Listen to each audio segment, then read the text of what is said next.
Hi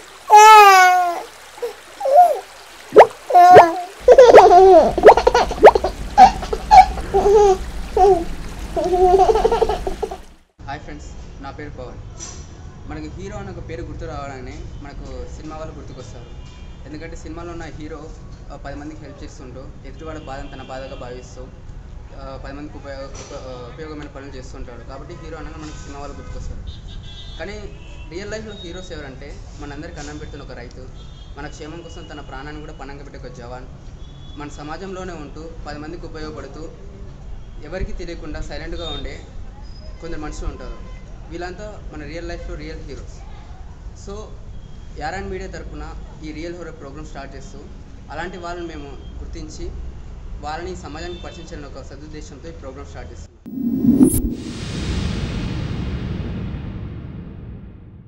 welcome to real hero programmes. So ఈరోజు మనతో పాటు శివ అనే వ్యక్తి ఉన్నారు. సో ఆయనతో ఇప్పుడు చర్చిద్దాం. నమస్కారం శివ గారు, ఎలా ఉన్నారు? బాగున్నారా? ఎంత బాగున్నారు? ఈ జీవితానికి ఇది చాలు, సరిపోతుంది. ఓకే శివ గారు, మీరు ఒక గజ ఈతగాడిగా చాలా వరకు అందరికీ తెలుసు. అసలు ఈ గజ ఈతగాడిగా మీ ప్రస్థానం ఎలా స్టార్ట్ అయింది? మా తమ్ముడు చనిపోవడం అనేది నేను డిసెంబర్కి స్టార్ట్ కాదు. ఓకే.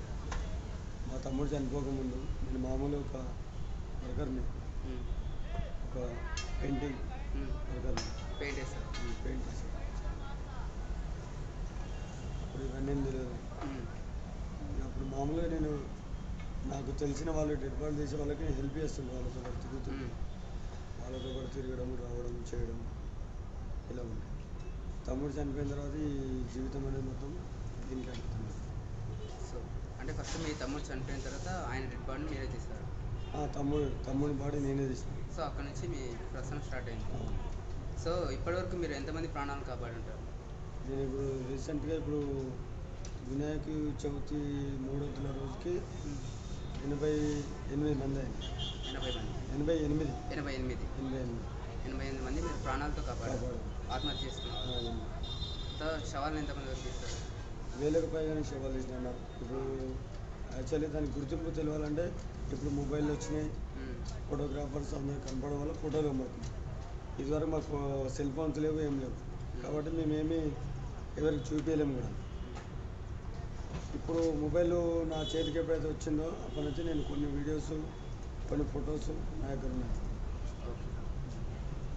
మీ తమ్ముడు చనిపోయి అన్నారు కదా, అసలు ఎలా జరిగింది ఆ ఇన్సిడెంట్? తమ్ముడు ఒక డ్రాయింగ్ దేవుడి బొమ్మలు విగ్రహాలు వేస్తుంటారు మీరు. ఆస్మాన్పేట్ చెరువు దగ్గర, ఆస్మాన్పేట వచ్చిన సికింద్రాబాద్ పక్కన ఆస్మాన్పేట్, బోయినపల్లి, ఆస్మాన్పేట్, అది కూరగాయల మార్కెట్ ఉంది కదా, దాన్ని ఏమంటారు, సికింద్రాబాద్ మార్కెట్. ఓకే. అక్కడ ఆస్మాన్పేట్ చెరువు ఉంది ఒకటి, దాని పక్కన ఒక అపార్ట్మెంట్ దగ్గర తమ్ముడు పనిచేస్తున్నాడు. ఆ రోజు మేము కూడా వర్క్కి వెళ్ళాము అందరం. సాయంత్రం ఇంటికి వెళ్ళగానే ఇట్లా తెలిసిన వాళ్ళు చెప్పారు, అన్న ఇట్లా మీ బ్రదరు చనిపోయిందంట అని చెప్పేసి మామూలుగా పబ్లిక్ చెప్పారు. నేను అంత లైట్ తీసుకుని పట్టించుకోలేదు సరిగ్గా. అప్పుడు తమ్ముడు చనిపోయింది అనేది డౌట్ కొంచెం మనసులో. నిజమా, ఇది అబద్ధం లాగానే ఉండాలని అనుకున్నాను. నిజం అనేది కాకూడదు. నా మనసు అబద్ధం ఎవరినో చూసి ఎవరో అనుకున్నారు, అలానే కావాలనుకున్నాం. తీరాక చెరువు కాడికి వెళ్తాం కల్లా తమ్ముని షూ చూసి తన డైరీ ఉంది చూసి ఫిక్స్ అయ్యి ఈ తమ్ముడే. అంటే ఎలా చనిపోయాడు మీ తమ్ముడు చెరువులో? తమ్ముడు డ్రాయింగ్ చేస్తూ ఉంటే ఒక పెయింట్ డబ్బా అనేది తన పైన పడింది. ఓకే. ఆ పడడం వల్ల కడుక్కోవడానికి తమ్ముడు బయటకు వెళ్ళాడు. ఆ ఇంటికి వాళ్ళకి తెలియకుండా చెరువు కడుక్కున్నాడు. ఓకే. కడుక్కొని డ్రెస్ చేంజ్ చేసుకున్నాం. పోయేతలకల్లా తమ్మునికి షూ ఒక బండ ఉందన్నమాట, ఒక రౌతుంది. ఆ రౌతు జర పాకురు పట్టింది, అవుతుంది. ఎండలకి ఎండిపోయింది. ఆ రోజు 12 బాగా అవుతుండే మినిమం ఆ ఏరియా, ఆ సమయం అన్న. ప్రతిరోజు వాళ్ళు అక్కడ చాకల వాళ్ళు ఉంటారు. మా దురదృష్టం ఏంటంటే అక్కడ చాకల వాళ్ళ మ్యారేజ్ ఉంది, వాళ్ళందరూ దానికి వెళ్ళిపోయారు. తమ్ముడు ఒక్కడే అక్కడ కడుపులో ఒక ముసలాం ఉంది, మినిమం ఆమెకి ఒక 80, 85, 90 ఏళ్ళ వయసు ఉండొచ్చు. మొత్తం పండు ముసలాయన. ఆమె ఏం చేయలేదు కూడా. అంటే ఆమె చాటినంత వరకు పోరాడింది. అమ్మాయి ఓకే. సో మీరు ఇప్పటివరకు 88 మంది ప్రాణాలతో కాపాడన్నారు కదా, అందులో ఎక్కువ శాతం ఎవరు ఉన్నారు? అంటే యువతనా, లేదంటే మధ్య వయసు ఉన్న వాళ్ళ? ఇప్పుడు నేను చేసినంత వరకు డెడ్ బాడీలు ఇప్పుడు ఈ సంవత్సరంలో కొద్దిగా తక్కువ. ఇదివరకు నాకు అంత ఊహ లేనప్పుడు చాలా ఎక్కువ ఉంటుంది. ఇప్పుడు కాపాడారు కదా చాలామంది ఆత్మహత్య చేసుకున్న వాళ్ళని, ప్రాణాలతో కాపాడారు. సో వాళ్ళంటే ఏ వయసులో ఉన్న వాళ్ళంతా? కాలేజ్ గోయింగ్ వాళ్ళ? కాలేజీ కుర్రాళ్ళని కాదు, మీడియం మీడియం మధ్య వయసు. అటు ముసలి వాళ్ళు కాదు, ఇటు యంగ్స్టర్స్. హీరో వాళ్ళు అంటే మామూలుగా ఏజ్ కొద్దిగా 40, 30, 25 నుంచి 45 ఇయర్స్ వరకు మధ్యలో ఉన్న వాళ్ళు ఆత్మహత్య ఎక్కువ. మీరు వాళ్ళ ప్రాణాలతో కాపాడుతో అడుగుతారా అసలు ఎందుకు అట్లా ఆత్మహత్య చేసుకున్నావు అని? వాళ్ళు వచ్చిన దాన్ని బట్టి 99% అడుగుతారు. ఏమంటారు? మీకు ఏదైనా మనకు తల్లిదండ్రులు జన్మను ఎందుకు ఇస్తారు? 10 మందిలో మా అంతటి వాళ్ళు కావాలని వాళ్ళు ఇస్తారు. ఆ జన్మని మనం మధ్యలో వృధా చేసే హక్కు మనకు లేదు. కాబట్టి నేను అదే ఫాలో అవుతుంటాను. తను తప్పు చేసిందని చెప్పేసి మనం తప్పు చేయడం పద్ధతి కాదు. ఆ తప్పు చావు కారణం కావచ్చు. అంటే మామూలుగా చాలా వరకు ఎటువంటి కారణాలతో వాళ్ళు ఆత్మహత్య చేసుకుంటున్నారు? ఇంట్లో ఫ్యామిలీ విశేషాలు ఎక్కువ ఉంటాయి. కొందరు చెప్పుకోగలుగుతారు, కొందరు చెప్పుకోలేరు. ధనం ఉన్న వాళ్ళు దొరుకుతారు, ధనం లేని వాళ్ళు దొరుకుతారు. అంటే మైండ్ అప్సెట్ వల్ల కొందరు ఏం చేస్తారు, తాగుడికి బానిస అయిపోతారు. కొన్ని చెప్పుకోలేని వాళ్ళు ఏం చేస్తారు, బయట కొన్ని శారీరక సంబంధాలకి వీటికి అలవాటై ఫ్యామిలీని దూరం చేసుకుంటారు. మంచి ఫ్యామిలీ కూడా దూరం అయిపోతారు. ఏమిటికి ఎదిరించుకోలేని వాళ్ళు ఏం చేస్తారు, అవమానంతో. ఇప్పుడు స్టూడెంట్స్ చదువులో ఫెయిల్ అయిపోయిండు అని చెప్పేసి ఒక చిన్న ఆలోచన. ఏం వయసు వచ్చిన పోరాలు ఏం చేస్తారు, లవ్ ఫెయిల్. ఈ అమ్మాయి ప్రేమించలేదని అబ్బాయి ప్రేమించలేదని చెప్పేసి అమ్మాయి, వీళ్ళిద్దరు కాకుండా తల్లిదండ్రులు ఒప్పుకోలేదని చెప్పేసి మళ్ళీ ఇంకొకటి. ఇలాంటి సందర్భాలలో వీళ్ళు అక్కడ చూస్తే స్కూల్ పిల్లలు, ఇక్కడ చూస్తే ఫ్యామిలీతో కొంచెం ఫ్యామిలీ లేని జీవితం అయితే లవర్స్ కూడా చెప్పుకునే హక్కు లేదు. తల్లిదండ్రులు చెప్పిన తర్వాత మనం ఏమేమి చేయాలి. అలాంటి డెడ్ బాడీలు వాళ్ళు దుంకనికి వచ్చినప్పుడు నేను ఆపుతాను, బ్రేక్ చేస్తాను. అనుమానం వచ్చేస్తుంది నాకు ఆటోమేటిక్. ఎందుకంటే నేను 22 ఇయర్స్ నుంచి నేను దీనిపైన ఉన్నా కాబట్టి వాటర్కు దగ్గరలో ఎవరు వస్తారు. ఒకటి చనిపోయేందుకు, రెండోది వచ్చేసి పిక్నిక్ కోసం అని వస్తారు. ఆ పిక్నిక్ చేస్తానికి ఇక్కడ ఏం లేదు. ఒకప్పుడు ఉండే, రామారావు ఇదంతా మంచి ఒక పొజిషన్లో పెట్టినప్పుడు చూసుకునేందుకు చాలా ఉండే. ఇవన్నీ దూరం అయిపోయింది. ఇప్పుడు ఎట్లుందంటే ఒక బ్రతికిన శవం లాంటిది. ఇప్పుడు ట్యాంక్ బండు ప్రాణం లేని జీవితం. ఇప్పుడు ట్యాంక్ బండ్ పరిస్థితి అది. ఎందుకంటున్నారు అలా? ఎందుకంటే ఇక్కడ ఏం లేదు, ఏముంది. అప్పుడు ఆయన ఎంతో కష్టపడి ఆ శిల్పాలు పెట్టి, లైట్ సెట్టింగ్ పెట్టి, జనాలకి ఎన్నో పెట్టిండు చూస్తేందుకు. మన దేశంలో ఫస్ట్ పేరు చార్మినార్, గోల్కొండ కిలా, ట్యాంక్ బండ్. ఈ 3 మనకు ఉన్నాయి. ఈ 3 ఇట్లా దరిద్రంగా తయారైంది ఇప్పుడు ట్యాంక్ బండ్. ఈడ సూసైడ్లకి ఎక్కడ రావడము దుంకడమే. కనపడ్డ వాళ్ళని కాపాడుతున్నా, ఇక లేని వాళ్ళని నేను చూడలేని వాళ్ళని శవాలను తీస్తున్నాను. మామూలుగా మీరు అదే దూకేస్తారు కదా, అంటే ఎక్కడ శవాలు వాళ్ళు ఆత్మహత్య చేసుకున్న తర్వాత మీకు ఉంటే మీరు అప్పుడే కాపాడేస్తారు, లేకపోతే తర్వాత ఇన్ఫర్మేషన్ వచ్చిన తర్వాత మీరు వెళ్తారు. ఆల్మోస్ట్ శవం లోపలికి వెళ్ళిపోయి ఉంటుంది ఆటోమేటిక్గా. మీరు లోపలికి వెళ్ళిపోతారు. ఎంత లోతున ఇంకా వెళ్ళాల్సి తీసుకురావాలి. నేను వెనక ముందు ఆలోచించాను. సో ఇప్పుడు లోతు ఎక్కువ ఉన్నప్పుడు మీరు ఎంత స్పీడ్గా వెళ్ళిపోతుంటారు? అంటే ఊపిరి ఆడదు కదా లోపలికి వెళ్ళారు. సార్ ఇప్పుడు నాకు ఇప్పుడు ఉన్న లొకేషన్ ఏంటంటే దీనికి నేను అలవాటు పడ్డా. ఎక్కడ ఏముంది, ఎక్కడ ఎలా ఉంటుందో నాకు బాగా తెలుసు. కానీ పోతుంటే మన నీడ సూర్యుడు ఎలా వస్తుంటే నీడ అలా పాస్ అవుతుంటుంది. ఆ నీడ ప్రకారంగా నేను కూడా ఏంటంటే ఎక్కడ ఏముంది అనేది లోపల అలా చేంజ్ అవుతూనే ఉంటుంది. ఇక పడ్డాడు అని కొంచెం ఇలా చూపిస్తే దాన్ని నాకు ఎవరైనా అనుకున్నా కూడా నాకు ఐడియా ఉంటుంది. ఏంది బాడీ అనేది ఒక 20 ఫీట్ల దూరంలో కంటే దాటిపోదు. తేలిన తర్వాత అంటే గాలికి వెళ్ళిపోతుంది. లోపలనే వెళ్ళిపోతుంటారు. కాబట్టి ఫ్రెష్ బాడీ అంటే ఒక 6-7 గంటలల్లా 8 గంటలల్లా బాడీ అక్కడనే ఉంటుంది. మినిమం 12 గంటలు అనుకుందాం, శివం అక్కడ ఉంటుంది. 12 దాటిందంటే ఉండదు, కొట్టుకుపోతుంది. లేస్తుంది. పైన ఎలా దుంకుతాడో అలా పడిపోతాడు, ఎలా బయటికి వస్తుంది అనేది భగవంతునికి ఎరక. ఎంతసేపు ఉండగలరు నీళ్ళ లోపల అలాగే వెతుక్కుంటూ? నేను 3 నిమిషాలు అయిపోయిన శ్వాస. యాక్చువల్లీ దీనికి మా తమ్ముడు వాడు ఇచ్చిన ఒక వరం లాంటిది నాకు. ఓకే. నాకు మనీ ముఖ్యం కాదు. నాలా బాధపడే వాళ్ళు ఎంతోమంది, ఒక అక్కలు, తమ్ముళ్ళు, చెల్లెళ్ళు, అన్నలు, వదినలు, బావలు ఎంతోమంది ఉంటారు. వాళ్ళకు నేను ఉన్నా ఇక్కడ శివ. ఆ శివుడు తీసుకోకపోతే ఈ శివుడు ఇక్కడ పట్టుకుంటుంది. కాబట్టి నా చార్నేదో చేస్తున్నాను. ఓకే, మీరు గజ ఈతగాళ్ళు కదా, బాగా స్విమ్మింగ్ చేస్తారు. సో మీ తర్వాత ఎవరికైనా ట్రైనింగ్ ఏమైనా ఇస్తారు? నెక్స్ట్ టార్గెట్ నాలా పని చేయాలంటే నా కొడుకులే చేయాలని నాకు. ఓకే. సో మీ తర్వాత మీ పిల్లలకి ఆ విధంగా నా పిల్లలు ఆ విధంగా ఎందుకంటే ఒకరొకరు ఇష్టం ఒక్కొక్క విధానం ఉంటుంది. నా పిల్లలు కూడా విధానం ఉంటుంది, వాళ్ళ మనసు నేను చెప్పినంత మాత్రంలో అది కాదు. కానీ నా ఎక్స్పీరియన్స్ మొత్తం వాళ్ళకి నేను చెప్తాను. నేను ఎలా వచ్చినా, ఎందుకు వచ్చినా, దీని వెనుక ఏముంది. మీలో ఒక్కరన్నా నా పిల్లలకు నేను ఒక్క నేర్పిస్తా, చేస్తా. మీరు మొట్టమొదటిసారి ఎవరి శవం బయటకి ఇస్తారు? ఫస్ట్ నేను తీసిన అంటే డెడ్ బాడీ తమ్ముడు చనిపోకముందు ఒక ముసలాయన తీసిన. అప్పుడు మన ఏం లేదు అసలు. ట్యాంక్ బండ్ అంటే ఆ రూపురేఖలు వేరు. నట్టి లేదు, ఐమాక్స్ థియేటర్లు లేవు. ఇది మినిమము 20 సంవత్సరాల కింద. అప్పుడు ఏం లేవు.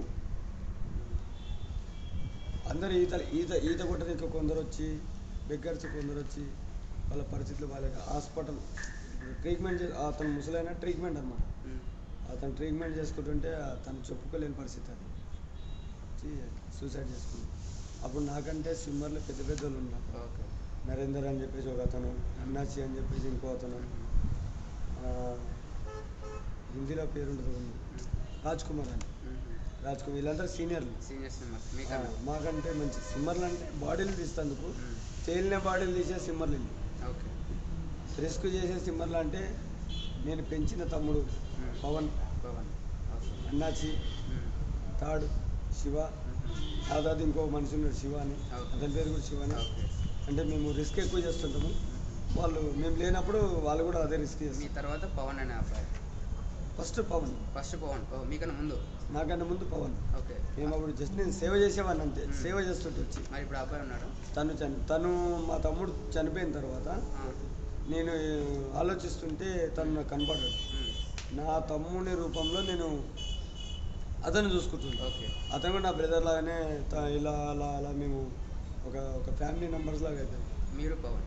పవన్ నా తమ్ముడు అంటే ఎంతనో. వానికంటే 2 తమ్ముడు లేడు కాబట్టి ఉన్నోడైనా మంచిగా చూసుకోవాలి, వీళ్ళు మంచి దారిలో తీసుకోవాలని నా రూట్. అయితే వాడు వచ్చేసి ట్యాంక్ బండ్లో అతని ఆకలి కోసము గణేశుని సీకులు తీయడము, ఇట్లా మొక్కుబడి మూటలు పడేస్తారు కదా, బియ్యము కొబ్బరికాయలు పడేసి అవి తీసుకొని కొలుచుకోవడము, లోపల నీళ్ళల్లో దుంకి దాని లోపల మట్టి. ఎండాకాలం వచ్చిందంటే కొంచెం హీట్ వాటర్ ఉంటుంది, ఆ ఉడుకు నీళ్ళల్లో మేము దాన్ని కొంచెం మట్టి సాఫ్ చేస్తే 1 రూపీ కాయిన్స్, 10 రూపీస్ చిన్న చిన్న విగ్రహాలు ఉంటాయి, అమ్మవారి విగ్రహాలు, దేవుని గంగమ్మ పూజ చేసే వస్తువులు ఉంటాయి, ఇత్తడివి, రాగివి, ఇలాంటి వస్తువులు దొరుకుతాయి. అవి అలా సామాన్ చేసి అతను ఇంకా శ్వాస ఎక్కువ అతను. ఓకే. మీకన్నా ఎక్కువ? నాకంటే ఎక్కువ. ఎందుకంటే చనిపోయిన మీద అబద్ధం చెప్పుకునే పద్ధతి కాదు, నాకంటే ఎక్కువ. అతను ఎలా చనిపోయాడు పవన్ అనే అబ్బాయి? తమ్మునికి కొంచెం లైట్ ఫిట్స్, అంటే డ్రింకింగ్ చేయడం వల్ల ఫిట్స్. తమ్ముడు యాక్చువల్లీ మా భావన ఏంటంటే తమ్ముడు చనిపోవడానికి కారణం కొద్దిగా డ్రింక్ వేసింది. ఆ డ్రింక్ వేసినా కూడా ఓవర్ తాగడు. వీటన్నిటికీ కారణం నేను లేకపోవడమే మనకు అట్లేదు. ఆ టైంలో మీరు లేరు? నేను లేను. నాగోల్లో ఒక అమ్మాయి చిన్న పాప 2.5 years పాప పడిపోయింది, ఫాదర్ చేతిలోకి వెళ్ళి పడిపోయిందని చెప్పేసి వచ్చింది. అప్పుడు నాకు కొద్దిగా వాళ్ళ అమౌంట్ ఇచ్చింది. ఆ అమౌంట్ని నేను వేస్ట్ చేసుకోకుండా, తాగుడికి బానిస కాకుండా ఒక లైఫ్ కావాలి నాకు అని చెప్పేసి నేను ఆ పాప గుర్తింపు కోసం వాళ్ళ తాత ఇచ్చింది నాకు. శివానికి ఏం కావాలని అడిగాను. సార్ మీ ఇష్టం సార్ అని చెప్పి చెప్పగానే వాళ్ళు నాకు లెక్క పెట్టలేను. అవి ప్రేమతో ఇచ్చిండు. అదే అమౌంట్ తీసుకొని పోయి నేను యాదగిరి గుట్టలో గప్చుప్ చాట్ బండిల్ పెట్టాను. జై హనుమాన్ చాట్ బండ్ అని చెప్పేసి ఓపెన్ చేశాను. ఓకే. అది గుర్తింపు కోసం అని నేను అక్కడనే ఆగిపోయాను. ఆ పాప గుర్తుగా మీరు పెట్టుకున్నారు. పెట్టుకున్నాను. మ్మ్. ఇక్కడ నేను దూరమైనా మ్మ్. ఇక్కడ ఒక్కడే కాబట్టి 1.5 year తమ్ముడు అలా అలా అలా ఒక్కడే చూసుకున్నాను. ఈ ఫుట్పాత్ పైన అంటే నాకున్న మైండ్ మనకి లేదు. పవన్ అంటే పవన్ కళ్యాణ్ లాంటి వాడు కాదు. రియల్ పవన్ కళ్యాణ్. ఓకే. నేను వెంకటేష్ ఫ్యాన్. వెంకటేశ్వర. వాడు పవన్ కళ్యాణ్ పిచ్చి. ఆహా. సినిమా హీరోలు అంటే అందరికీ అభిమానం, కానీ వీనికి రియల్గా ఇంకా ఎక్కువ. ఎక్కువ. కాబట్టి తమ్ముడు రియల్ హీరోనే. ఫిట్స్ వచ్చి చనిపోయాడు మీకు? ఫిట్స్ వాటర్లో కూడా ఫిట్స్ వచ్చి వాళ్ళు చెప్తున్న టాక్ అది వాటర్లో పడి ఫిట్స్ వచ్చి. టాక్ వచ్చింది. Okay okay. తమ్ముడు వాటర్లో ఫిట్స్ కాదు, డ్రింక్ డ్రింక్ చేయడం వల్ల ఒకటి వాటర్. ఫిట్స్ అని అంటారు కాబట్టి ఫిట్స్ వచ్చేవాడు ఉన్నవాడు పైన మా పిల్లలు ఉన్నారు అప్పుడు వాళ్ళైనా గుంజుకొస్తాం. ఫిట్స్ లోపల స్క్రాప్ పట్టుకొని అది లోతు ఎక్కువ, అక్కడ దిగాలంటే ఎవరు దిగదు. తమ్ముడు నంబర్ 1 నా జీవితంలో. వాడు ఆఖరి రోజు అంది వాడు వెళ్ళిపోయిందని చెప్పేసి ఈ ట్యాంక్ బండ్ గంగమ్మ తల్లికి మేము ఏదో రుణపడి ఉన్నాం. మేము మా తాతలు చేసిన పుణ్యమో ఎవరు చేసిన పాపమో పుణ్యమో నాకు తెలియదు, కానీ ఈడ చేయాలని నాకు రాత రాసింది. నా తమ్ముడు చనిపోయిన వీక్నెస్ ఒకటి, ఈ తమ్ముడు కూడా చనిపోయిన ఇంకా 2 వీక్నెస్. ఈ రెండింటికి నేను ఇక్కడ కన్ఫర్మ్ చేస్తున్నా. లేక్ పోలీస్ వాళ్ళు కూడా నాకు సాయం చేస్తారు. ఓకే. వాళ్ళకి నేను అవైలబుల్గా ఉంటూ ఈ కార్యక్రమాన్ని ఇంకా పోతున్నా. చేయాలి, ఇంకా ఏదో చేయాలి ఇంకా నా మనసులో. సరే, ఎక్కడైనా మామూలుగా శవం ఇట్లా పడి అంటే ఎవరైనా ఆత్మహత్య చేసుకున్నారు లేదా మునిగిపోయారని తెలిసి పోలీసు వాళ్ళు ఫస్ట్ ఇన్ఫార్మ్ చేస్తారు కదా? వాళ్ళు ఇప్పుడు ఎక్కడన్నా దూరభారమైన బావులు చెరువులలో అదే పడ్డప్పుడు చెప్తారు. ఫస్ట్ అక్కడ వాళ్ళ ప్రయత్నం వాళ్ళు చేస్తారు. వాళ్ళ ప్రయత్నం ఫలించినప్పుడు మిమ్మల్ని. అంటే కంట్రోల్ రూమ్కి వస్తారు. ఓకే. అక్కడ నుంచి ఆర్పేట్ పోలీస్ స్టేషన్కి వస్తారు. ఓకే. ఆర్పేట్ వాళ్ళు మాకు ఫోన్ చేస్తారు. ఫోన్ చేస్తారు. శివ మీరు ఎక్కడ అంటే మీకు పోలీసుల మధ్య బాగానే పరిచయాలు ఎక్కువ ఉండొచ్చు. అవును. వాళ్ళు ఎలా ఉంటారు పోలీసు వాళ్ళు మీతో? నాకు జాంజిగిరి చెప్పాలంటే వాళ్ళు. ఆహా. ఎందుకంటే వాళ్ళు నన్ను ప్రతిరోజు శివ నువ్వు ఎలా ఉన్నావు, నువ్వు బాగుండాలి. ఎందుకంటే వాళ్ళు లేక్ పోలీసు వాళ్ళు కాబట్టి వాళ్ళకి ఇప్పుడు లేక్ పోలీస్ అని ఇప్పుడు పేరు. ఇదివరకు నుంచి మాకు ఆర్పేట్ వాళ్ళు కానీ గంధనార్ పిఎస్ కానీ చిక్కడపల్లి పిఎస్ వాళ్ళు కానీ సైఫాబాద్ పిఎస్ వాళ్ళు కానీ పంజాగుట్ట పోలీస్ స్టేషన్ కానీ ఈ దూరభారం ఉన్న పోలీస్ స్టేషన్ వాళ్ళందరూ మమ్మల్ని ఆదరిస్తూనే ఉంటారు. Okay okay. మీరు ఇట్లా తీస్తారు కదా మరి శవాలను కానీ ఏమైనా కాపాడినప్పుడు పోలీస్ వాళ్ళు కానీ ఎవరి ద్వారా అయినా అమౌంట్ ఇస్తారా? ఇప్పుడు బాడీ అనాథ శవం అనుకోండి, పిఎస్ తరఫు నుంచి నాకు 300 వస్తాయి. అమౌంట్ 300 వస్తాయి. 300 వస్తాయి. 300 అంటే ఒక శవాన్ని తీసి 300 ఒక బాడీకి 300 వస్తాయి. Okay okay. నా వెంబడి 4 ఉంటారు పిల్లలు. ఆ 300 మీరు 4 పంచుకోవాలి. 300 నలుగురు మంచిగా. ఓకే. ఎందుకంటే నేను ఒక్కరిని తీయలేను కదా. అది ఇప్పుడు నేను బాడీ దాని గురించి ఇంకా ముందే చెప్తాను. కాబట్టి ఈ 300ని మేము 4 పంచుకోవాలి. ఎందుకంటే నేను లేకున్నప్పుడు వాళ్ళే తీసుకుంటారు. వాళ్ళకి నీకు సొంతం నాకు సొంతం అన్నట్టు ఉంటుంది. ఓకే. నేను తీసుకుంటే నాకు అర్థమవుతుంది, కానీ నా మనసులో అది కాదు. మా తాడు పట్టేవాళ్ళు దాన్ని కట్టేటప్పుడు దగ్గర నుండి సాయం చేసేవాళ్ళు కాబట్టి వాళ్ళకు కూడా ఇవ్వాలి. ఓకే. మామూలుగా సూసైడ్ చేసుకునే యంగ్స్టర్స్ సూసైడ్ చేసుకుంటారు కదా, యుక్త వయసులో ఉన్న వాళ్ళు. వాళ్ళని అంటే బతుకున్నప్పుడే కాపాడుతారు. కాపాడక కోపం రాదు, కొట్టాలనిపించదా?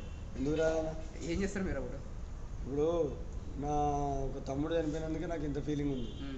వాళ్ళ ఫ్యామిలీ కూడా ఉంటుంది. అవును. నా కొడుకు స్కూల్ పోయిండు ఇంకా రాలేదు, వస్తాడేమో ఇంకా లేట్ అయింది. వాళ్ళ ఫ్రెండ్స్ ఫోన్ చేస్తూ ఉంటారు, కానీ వాడు అక్కడ ఉండడు.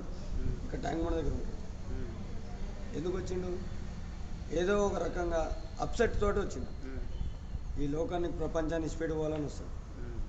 ఈ శివయ్య పట్టుకుంటాడు, పోనీయకుండా గట్టి పట్టుకుంటాడు. బాబు ఏం పరిస్థితి అంటే ఏదో ఒకటి చెప్తాడు, నేను ఇటు ఇచ్చిపెడతా. చాలా ఉన్నాయి, సూసైడ్ చేసుకొని చాలా ఉన్నాయి, కానీ నా దగ్గరకు వచ్చారు కాబట్టి నేను కాపాడగలుగుతున్నాను. నాకు కనపడకపోతే వేరే దగ్గర ఏదో జరుగుతుంది. అంటే నీది మాటలు చెప్పి వదిలేస్తారా, కొడతారా, నేను తిడతారా? ఇప్పుడు చూడండి, నా ఏజ్కి తగ్గట్టు ఉంటే కొద్దిగా పెద్దవాళ్ళు ఉంటే వాళ్ళ కొడుకులు చెప్పినా చెప్పకపోయినా వాళ్ళ ఫ్యామిలీ ఎవరు చెప్పినా నేను నా బాధ్యత వరకు చెప్తా. సార్ ఇది పద్ధతి కాదు, అమ్మ ఇది పద్ధతి కాదు, తమ్ముడు ఇది పద్ధతి కాదు. ఏదైనా బ్రతికి సాధించాలి, దానికి తిరుగులేదు. చావే కారణం అనేది కాదు. ఓకే. మీరు ఇట్లా శవాలను తీసుకొస్తుంటారు కదా, కొంచెమైనా లోపల కొంచెం బాధ అనిపించదా? వస్తుంది బాధ అంటే ఈ బాధ అనేది నా తమ్ముడు ఫస్ట్ గుర్తుకొస్తుంది. ఆ రోజు నేను నా తమ్ముని కోసం నేను ఎంత బాధపడ్డాను, ఇలా నా కోసం పైన ఉన్న వాళ్ళు కూడా బాధపడుతున్నారు. సేమ్ నా ఫీలింగ్ వాళ్ళకు ఉంటుంది. అయ్యో నా కొడుకు వేయండు, అమ్మో నా తమ్ముడు వేయండు, అమ్మో నా బామ్మడిది వేయండు, అయ్యో నా అలా ఫీలింగ్లు ఉంటాయి వాళ్ళకి. ఫస్ట్ సెకండ్ల మీద నేను ఆలోచిస్తాను. ఆడికి వస్తుంది ఎవరు? శివ. సెకండ్ల మీద తీస్తాడనే నమ్మకం వాళ్ళకి. ఓ ఇదే మంచి నమ్మకం. ఆ నమ్మకాన్ని ఉమ్మకం చేయకూడదు అని చెప్పేసి నా ప్రయత్నం. దీనిలో ప్రయత్నిస్తూ నేను కూడా పోవచ్చు, తెలియదు. అవును. ఎందుకంటే రిస్క్ ఇది. నాకు ముసుకులు మస్కులు ఇలాంటివి తెలియదు. నాకు చదువు లేదు, కొంచెమే చదువు ఉంది. అది చిన్న ఉన్నప్పుడు 7వ తరగతి చదివిన. ఆ చదువు లేకనే నేను ఈ పని చేస్తున్నాను. కాబట్టి ఎడి తిరిగి దాన్ని తేవాలి, తీసుకురావాలి. నేను తీసుకురావాలి. తీసుకొస్తే నా క్రేజ్ వేరే ఉంటుంది, తీసుకురాకపోతే క్రేజ్ ఉండదు. శివ కూడా ఒక డమ్మీ అని జనాలలో అయిపోతుంది. ఆ డమ్మీ ఈ శివ కాకూడదు. వజ్రమే, సీసపెంకనే. కాబట్టి గజ ఈతగాడు అనే పేరు ఎందుకు వచ్చిందంటే నేను చేస్తా కాబట్టి. అవి అది ఎంత జల్దీ తీస్తానో నా పని అంత ఫ్రీ అయిపోతుంది. వాళ్ళు కూడా ప్రశాంతంగా ఆ బాడీని తీసుకెళ్ళి పోస్ట్ మార్టం చేసుకునొచ్చు. కాబట్టి వాళ్ళ దానాలు ధర్మాలు చేసుకుంటారు. ఇది నా ఆలోచన. దానివల్ల నేను ఫాస్ట్ చేస్తున్నాను. పొరపాటున మీరు వెళ్ళారు, మీరు కూడా తీసుకురాలేకపోయారు, పరిస్థితి ఏంటి? అయినా వదలను, 1 డే అయినా వదలను. ఎడి తిరిగి దాన్ని తేవాలి. కరెక్ట్ ప్లేస్ అనేది మెయిన్ ఆడ. మీరు ఎంతవరకు చదువుకున్నారు? నేను 7 వరకు చదువుకున్నారు. అంటే మీ ఇంట్లో పరిస్థితులు ఎలా ఉండే? సార్ మా పరిస్థితులు అంటే మా అమ్మది వచ్చేసి కర్నూలు జిల్లా కొత్తకోట, సుంకేశ్లో కొత్తకోట అంటారు. ఓకే. అది మా అమ్మ పుట్టినిల్లు. అమ్మను వచ్చేసి శ్రీబెలగల్ మండలం గుండ్రాల గ్రామానికి మ్యారేజ్ చేశారు. తన పరిస్థితి ఎలా ఉందో మాకు తెలియదు. నాకు తెలివి వస్తాల కల్లా అమ్మ పరిస్థితి దారుణంగా ఉంది. ఓకే. నన్ను చదువుకు వేసినప్పుడు వనస్థలిపురంలో చాలామంది ఎంప్లాయీస్ని పట్టుకొని అమ్మ ఒక మేస్త్రి పని చేతి కింద వాచ్మెన్ డ్యూటీలు చేసుకుంటా యాదగిరి సార్ అని చెప్పేసి ఒక పెద్ద, నా చదువు స్టార్టింగ్ అక్కడనే, వాళ్ళ కాలేజీలు మొక్కి. మా అమ్మ పేరు మల్లేశ్వరమ్మ. ఇప్పుడు కూడా చూసినా గుర్తుపట్టవచ్చు. ఎవరి బాబన్న కూడా ఈశ్వరమ్మ అంటారు అందరు. ఈశ్వరమ్మ కొడుకు శివ. ఉదయ్ సింహం అని చెప్పేసి ఒక లాయర్ ఉన్నాడు. వాళ్ళ ఇంట్లో కూడా అమ్మ బాగా పని చేసింది. అప్పుడు మా అమ్మకి మేము 2 కొడుకులము. మాకు ఒక అక్క ఉండేది. మా చిన్నతనం అది, నాకంత గుర్తులేదు. ఓకే. సో మీరు హైదరాబాద్లో ఎక్కడి నుంచి స్టార్ట్ చేస్తారు మీ జీవిత పరిస్థితులు హైదరాబాద్లో? హైదరాబాద్ చెప్తున్నాను సార్. నేను వనస్థలిపురం నుంచి మెయిన్ అక్కడ నుంచి కొత్తపేటకు వచ్చినాం. కొత్తపేటలో అమ్మ కొన్ని రోజులు అక్కడ మమ్మల్ని సెట్ చేసేసింది. అంటే మా అమ్మ కష్టపడుతూ పోతుంది, మేము చెడగొట్టుకుంటూ వస్తున్నాం. ఇట్లా ఓకే. అంటే అల్లరి బుద్ధి ఎక్కువ కదా. జామకాయలు కోయడము, మామిడికాయలు తెంపుకోవడము, ఇలా మందిలో కొన్ని తెంపుకుంటుంటే మమ్మల్ని మా అమ్మ అది పద్ధతి కాదని మాకు ఆమె ఇచ్చిన క్రమశిక్షణే ఈరోజు ఇలా ఉన్నాను. అమ్మ మాకు సిన్సియర్గా మా పాలిడే మాకు ఒక దేవత లాంటిది. మేము తప్పులు చేస్తుంటే ఆమె సరిదిద్దుతుంది. మేము ఈ అలవాట్లకు ఎక్కువైపోతున్నాం. అలా కావద్దని చెప్పేసి నేను కష్టం ఈ జీవితం నాకు అనుకొని ఇల్లు వదిలేసిన. ఓకే. వదిలేసి అమ్మని వదిలేసిన. అంతకుముందు అక్క వెళ్ళిపోయింది అన్నమాట. ఫస్ట్ మెయిన్ అక్క వెళ్ళిపోయింది. అక్కకి ఆమె పేరు వెంకటేశ్వరమ్మ. ఆమె ఎక్కడైనా ఉండొచ్చు, ఇప్పుడు కూడా బతుకుంటే మా అక్క మా దగ్గరకు వస్తుంది, నాకు నమ్మకం.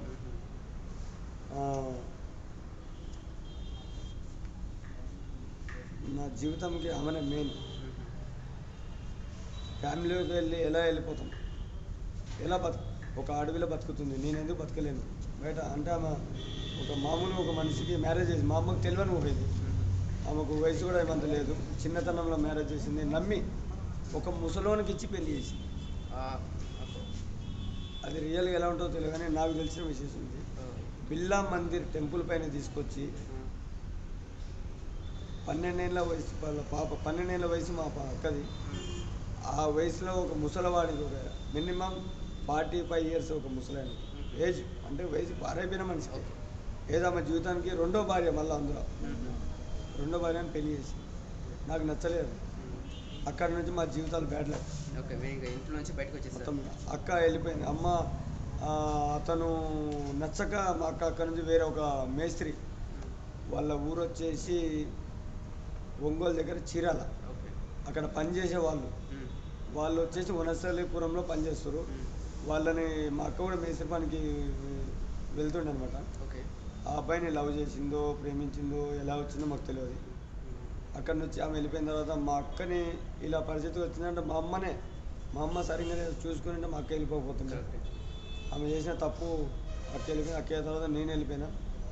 అమ్మ తమ్ముని పెట్టుకొని ఉంటుండే, చిన్న బాబాయ్ అతను. మీరు వెళ్ళిపోయాక ఎక్కడికి వెళ్ళారు?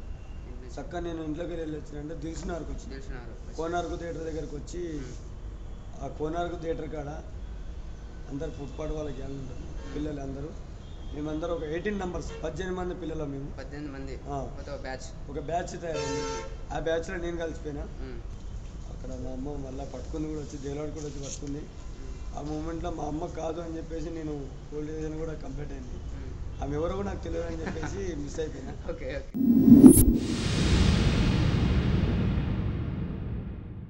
మీరు బయటకు వచ్చాక మీ తిండి ఉండడం అన్నీ? నేను కోనార్ థియేటర్ బ్యాక్ సైడ్లో అదే ఫుట్పాత్ అంటే అడుకొచ్చుకొని తినేవాళ్ళం. సాయంత్రం అయిందంటే మాకు ఇండ్లు ఉంటాయి అనమాట. మా 18 మంది పిల్లలకి కొన్ని ఇండ్లు కేటాయించుకున్నాం మేము. ఒక 4 ఇళ్ళకి పోతే కొద్దిగా వాళ్ళు ఇచ్చినా కూడా తీసుకొని మా వరకు.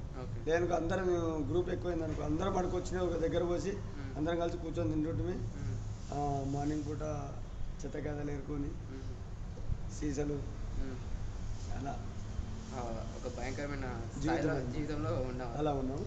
ఆ తర్వాత మామూలుగా సార్ నేను మీ దగ్గరికి వచ్చి పని చేస్తా అంటే ఎవరు పెట్టుకోరు, ఎందుకంటే నమ్మకం ఉంటుంది. మా వయసు అలాంటిది, దొంగన తెలియదు కాబట్టి. కరెక్ట్.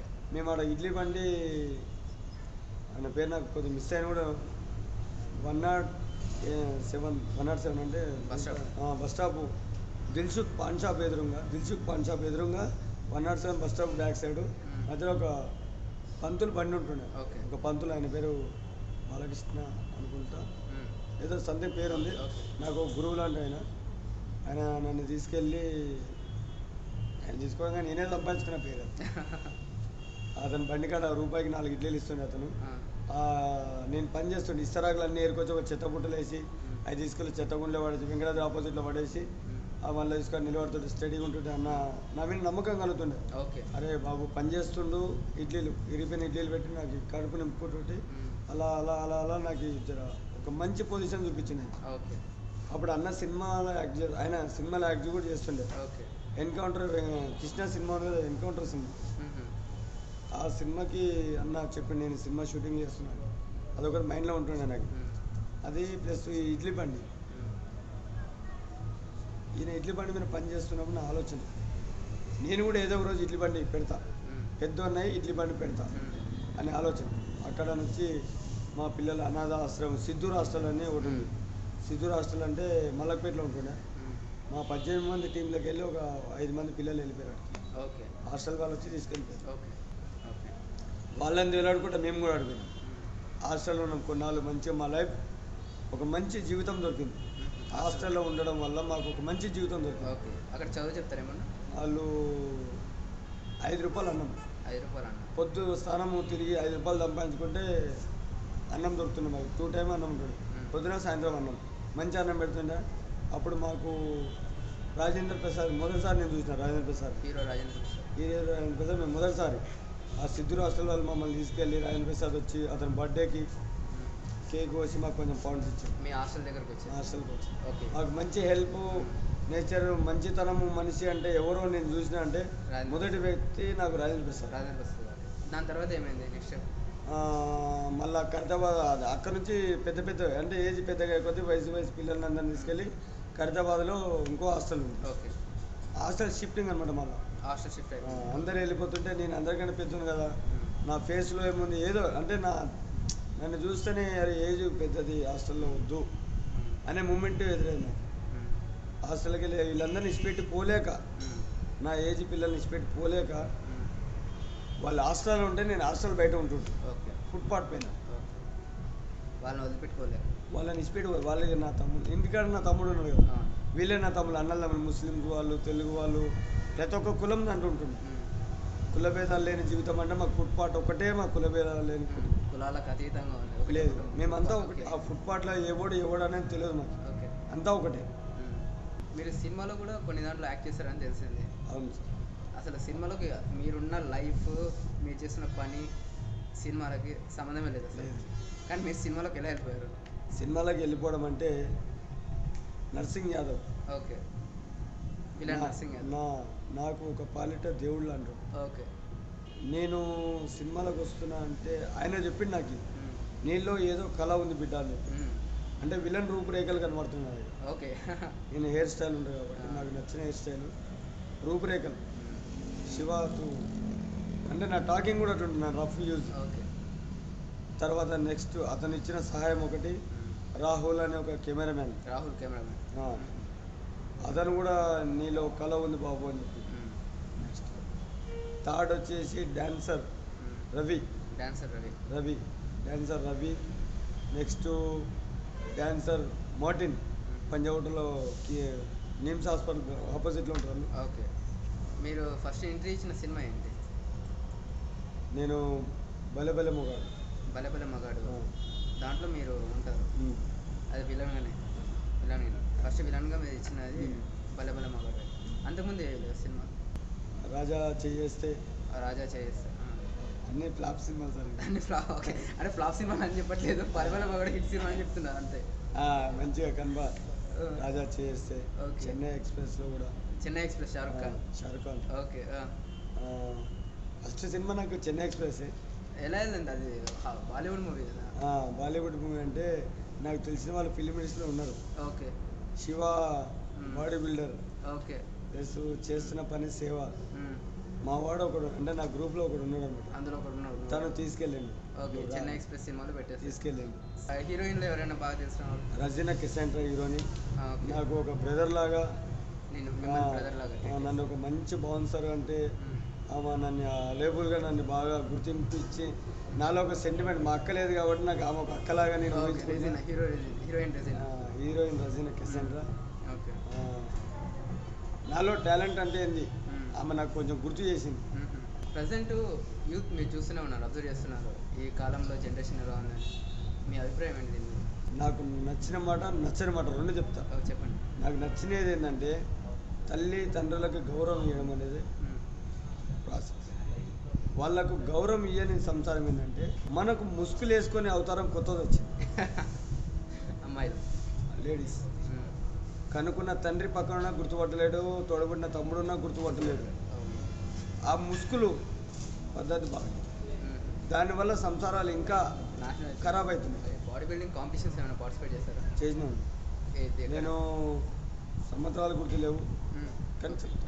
చెప్పండి. నల్గొండ జిల్లాలో మిర్యాలగూడ అని చెప్పేసి ఒకటి ఉంది. అవును. రీసెంట్గా మొన్న 3 తారీఖు, ఇది ఏ నెల? 10 నెల 11 నెల. 10 నెల. ఈ 10 నెల మహేష్ అని చెప్పేసి అతను వచ్చేసి సూర్యాపేటలో చేసింది మొన్న. ఓకే. భువనగిరి రమేష్ ఒకటి, ఎన్ఆర్ ఫిట్నెస్ జిమ్ అనమాట. నెక్స్ట్ వచ్చేసి నాకు ఇప్పుడు అశోక్ నగర్ సిగ్నల్లో మజిల్ పవర్ జిమ్ అని చెప్పేసి దానిలో ఒక రమేష్ ఉన్నాడు, అతని పేరు కూడా రమేష్. నాకు మంచి కోచర్లు వీళ్ళు. మీరు ఈ పోటీలో పాల్గొన్నారు ఇట్లా బాడీ బిల్డింగ్? నేను 3 చేసిన. అంటే పాల్గొన్న తర్వాత విజేత మీరేనా? అంటే నేను 65 కేటగిరీలో ఒకటి థర్డ్ ప్రైజ్ తీసుకొచ్చిన. 65 ఒక షీల్డ్ ఇచ్చారు, ఒక సర్టిఫికేట్ ఇచ్చారు. అది ఏం చేసుకోవాలో కూడా నాకు తెలియదు కానీ వాళ్ళు ఇచ్చారు. ఓకే. అది అంటారు వాళ్ళు, నీకు ఒక మంచి జాబ్ వస్తుంది. ఈ జాబులు చేసుకుంటుంటే ఈ ట్యాంక్ బండ్ మీద శవాలు ఎవరు తీస్తారు? కరెక్ట్. కాబట్టి నా ఆరోగ్యం కోసం నేను వర్కౌట్ చేస్తాను. ఓకే. 3 పోటీల్లో ఒకసారి థర్డ్ ప్రైజ్ వచ్చేసి మీ లైఫ్లో మ్యాక్సిమం బతకడం అంటే చాలా కష్టం అసలు. ఇలా శవాలను బయటికి తీస్తూ లేదా చచ్చిపోయేటోళ్ళని కాపాడుకుంటూ ఎప్పుడు ఏమవుతుందని ఎదురు చూసుకుంటూ కూర్చోవాలి. మీకు ఎప్పుడైనా ఏంటి నా బతికిలా ఉంది, అసలు నేను ఎందుకు మిగతా వల్ల ఉండలేని అనిపించిందా? అనిపిస్తుంది. ఎందుకంటే ఏం చేస్తారు అలా అనిపించింది అప్పుడు? సార్ ఈ ట్యాంక్ బండ్ పైన బ్రతకాలంటే దొంగతనాలు చేయాలి, లేదనుకో కష్టపడి ఏదో ఒకటి సాధించాలి. నేను ఎంచుకున్నది ఏంది? సేవ. అరే మీరు సినిమాలో ఉన్నారు, ఇక్కడ బాడీ బిల్డింగ్ కాంపిటీషన్స్ అంటున్నారు, మా తర్వాత ఇట్లా శవాలు అందిస్తున్నారు. ఈ మూడిట్లో మీకు బెటర్ ఆప్షన్ ఏంటంటే సినిమాలోకి వెళ్ళిపోవడం, మనీ బాగా డబ్బు సంపాదించడం. ఒకవేళ మీకు మంచి ఆఫర్ వచ్చి విలన్ లాగా ఆఫర్ వచ్చి సినిమాలోకి వెళ్తే ఒక మంచి అమౌంట్ ఇస్తాను మీరు వదిలేస్తారు సార్? ఇంకా లేదు. అంటే ఎంత మీకు ఎన్ని కోట్లు వచ్చినా సరే దీన్ని వదిలేదు. లేదు. అన్నీ ఇచ్చినా కూడా ఇంకా ఏదైనా అది లేదు ఇది లేదని మాట్లాడే జనరేషన్ ఉన్నాడు ఇప్పుడు. అవును. అన్నీ ఇస్తారు వాళ్ళు కావాల్సినవన్నీ, కానీ వీళ్ళు ఇంకా ఏదో అడుగుతూనే ఉంటారు, కోరికలు తీరవు కదా, అడుగుతూనే ఉంటారు. నిజంగా మీ పరిస్థితిలో ఇప్పుడున్న వాళ్ళు ఉంటే వాళ్ళు ఖచ్చితంగా స్మగ్లర్గా, డబ్బు కోసం స్మగ్లర్గాను, లేదా దొంగతనాలు చేయడము, లేదా ఇంకా లాస్ట్ బరి తెగించేసి ఆ ఐఎస్ఐఎస్ ఉగ్రవాద సైడ్ వెళ్ళిపోవడము, ఇలా చేసేస్తారు. మీ జీవితం వాళ్ళకు ఒక చెంపదెబ్బ లాంటిది. మిమ్మల్ని చూసిన వాళ్ళు ఎవరైనా సరే ఏమీ లేకపోయినా ప్లాట్ఫామ్ మీద ఉన్నా సరే మనం మళ్ళీ మనం అనుకున్న స్థాయికి, ఒకరు అనుకున్న స్థాయికి దాకా రావచ్చు. వస్తారు. ఎగ్జాంపుల్ ఏంటంటే శివన్న. రజనీకాంత్ ఆటో నడిపి ఆటో ఎలా స్టార్గా ఎదిగిండని పీటీ ఉషా రన్నింగ్ చేసి కష్టపడి ఆమె ఒక పేరు తెచ్చుకుంది. ఈయన సచిన్ టెండూల్కర్ కూడా కష్టపడి ఎదిగిండు. అంటే వాళ్ళ బ్యాక్గ్రౌండ్ సపోర్ట్ ఉన్నా వాళ్ళు ముందరికి ఈరోజు సమాజంలోకి వచ్చేసారు. ఏమి లేనివాడు ఎందుకు రాకూడదు? నా వెనకలు ఏముంది, ఈ గజయిత అనే ఒక పేరు, ఈ పేరు నన్ను ముందర తీసుకొస్తుంది. ఒక బాడీ బిల్డింగ్ కాంపిటీషన్లో పోతుందంటే ఈయన ఒక బాడీ ఉంది, ఒక బౌన్సర్గా ముందరకు వస్తున్నా కాబట్టి ముందరకు. ఈ బౌన్సర్ ఫిలిం సిటీల దాకా ఎదిగిండు. ఎక్కడి నుంచి వచ్చిండు? ఫుట్పాత్ నుంచి వచ్చింది. మీ జీవితం ఖచ్చితంగా పైకి రావాలనుకునే ఇబ్బందులు పడుతున్న ప్రతి ఒక్కరికి ఒక ఆదర్శంగా ఉంటుంది మేము ఆశిస్తున్నాం. తర్వాత మీరు చేయాలనుకున్న పనులన్నీ ఖచ్చితంగా విజయవంతం సాధించాలని, అనుకున్న దాంట్లో విజయం పొందాలని మేము మనసు